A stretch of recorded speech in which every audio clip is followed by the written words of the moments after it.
ജീവിതത്തിൽ പ്രായം വർദ്ധിച്ചു വരുമ്പോൾ എവിടെയൊക്കെയോ ആശങ്കപ്പെടാറുണ്ട്.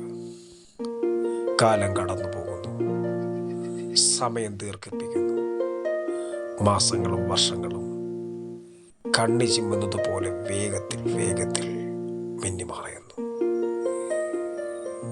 പലപ്പോഴും ദൈവം പറഞ്ഞ അരുളപ്പാടുകൾ, ദൈവം പറഞ്ഞ ആലോചനകൾ എന്തുകൊണ്ട് എൻ്റെ ജീവിതത്തിൽ ഇനി അത് നടക്കുമോ?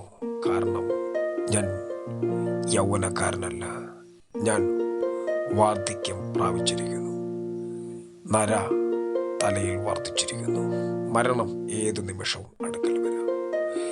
ശാരീരികമായി ഉളവായിക്കൊണ്ടിരിക്കുന്ന രോഗം, ശരീരത്തിലെ ക്ഷീണം, ഇവയൊക്കെ അരുളപ്പാടുകൾക്ക് ഒരു തടസ്സമായി മാറും. എന്നാൽ വിശുദ്ധ തിരുവെഴുത്ത് നാം വായിക്കുമ്പോൾ അവിടെ കാണുവാൻ കഴിയുന്ന ലൂക്കോസിന്റെ സുവിശേഷം 2-ാം അധ്യായം അതിൻ്റെ 25-26 വാക്യങ്ങൾ വായിക്കുമ്പോൾ അതിൻ്റെ 26-ാം വാക്യത്തിൽ കർത്താവിൻ്റെ ക്രിസ്തുവിനെ കാണും മുമ്പേ മരണം കാണുകയില്ല എന്ന് പരിശുദ്ധാത്മാവിനാൽ അവന് അരുളപ്പാടുണ്ടായിരുന്നു. നന്നേ വൃദ്ധനായിരുന്ന ശിമയോൻ എന്ന ഒരു മനുഷ്യൻ യെരുശലേമിൽ ഉണ്ടായിരുന്നു. ഈ മനുഷ്യൻ നീതിമാനും ഇസ്രായേലിന്റെ ആശ്വാസത്തിനായി കാത്തിരുന്നവനും ആയിരുന്നു. പരിശുദ്ധാത്മാവും ആ മനുഷ്യന്റെ മേൽ ഉണ്ടായിരുന്നു. ദീർഘവർഷങ്ങൾ പിന്നിട്ടു മരണത്തോട് ഏറ്റവും അടുത്തിരിക്കുന്ന ഒരു കാലഘട്ടം. ഒരുപക്ഷെ ദൈവം പറഞ്ഞ ആലോചനകൾ, അരുളപ്പാടുകൾ തൻ്റെ ഹൃദയത്തിൽ, തൻ്റെ കാതുകളിൽ മുഴങ്ങി കേൾക്കുകയാണ്. എന്നായിരിക്കും ആ കാലം? എന്നോട് ദൈവം പറഞ്ഞ ആലോചനയുടെ നിവർത്തിപഥത്തിലേക്ക് ഇപ്പോഴും എത്തുവാൻ കഴിയാത്ത വിധത്തിൽ എന്താണ് കർത്താവേ, അങ്ങ് എന്നോട് പറഞ്ഞിട്ട് ഇത്ര നാളും അത് നടന്നില്ലല്ലോ എന്നൊരു ചിന്താഗതി ഒരു പക്ഷെ നിങ്ങളിൽ ഉളവായേക്കാം.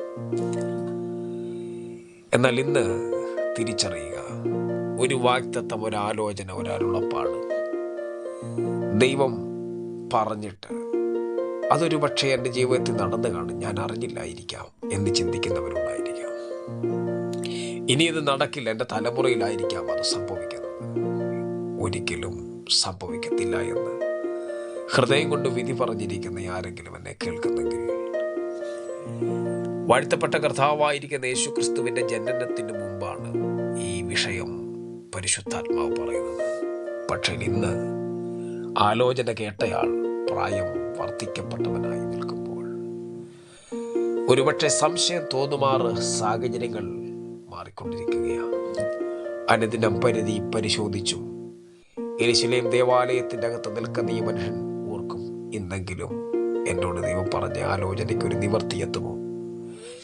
അങ്ങനെ ഇരിക്കുന്ന ഒരു വേളയിൽ നമ്മുടെ വാഴ്ത്തപ്പെട്ട കർത്താവായിരിക്കുന്ന യേശു ക്രിസ്തുവിൻ്റെ അമ്മയും ഭൂമിയിൽ യേശുവിനെ വളർത്തുവാൻ ഏൽപ്പിക്കപ്പെട്ട പിതാവും അവർ മോശയുടെ ന്യായപ്രമാണപ്രകാരം അവരുടെ ശുദ്ധീകരണം തികഞ്ഞപ്പോൾ കടിഞ്ഞൂലായ ആണൊക്കെയും കർത്താവിൻ്റെ വിശുദ്ധമായിരിക്കണമെന്ന് കർത്താവിൻ്റെ ന്യായപ്രമാണത്തിൽ എഴുതിയിരിക്കുന്നത് പോലെ അവനെ കർത്താവിന് അർപ്പിക്കുവാനും ഒരിണക്കുറുമ്പ്രാവിനെയും 2 പ്രാക്കുഞ്ഞുങ്ങളെയും കർത്താവിൻ്റെ ന്യായപ്രമാണത്തിൽ കൽപ്പിച്ചതുപോലെ യാഗം അവർ അവനെ യെരുശലേമിലേക്ക് കൊണ്ടുപോയി.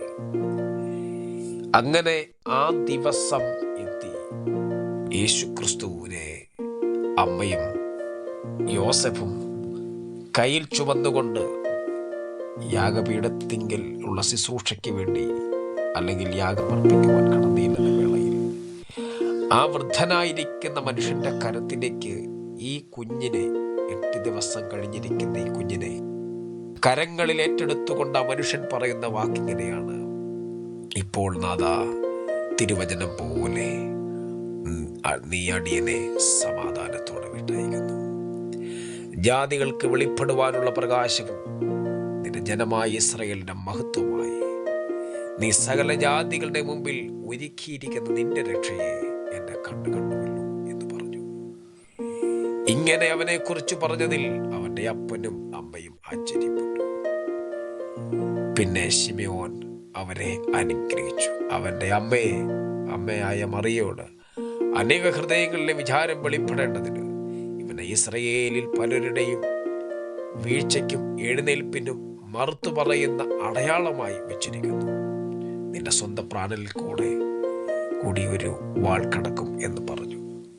ഇങ്ങനെ പറഞ്ഞ് ഈ മനുഷ്യൻ ശിശുവിനെ അമ്മയ്ക്ക് ഏൽപ്പിച്ചു കൊടുത്തു.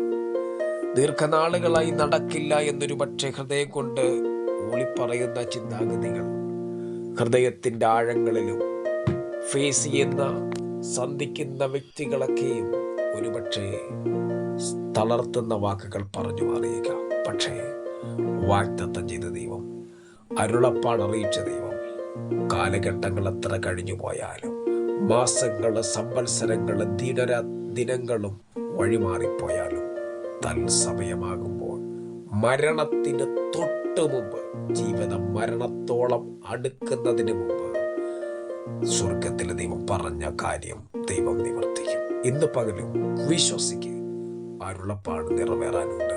ജീവിതം മരണത്തോളം അടുത്തോ, ഒരു അരുളപ്പാട് നിറവേറാനുണ്ട്. ദൈവമായ കർത്താവ് അനുഗ്രഹിക്കട്ടെ. God bless you.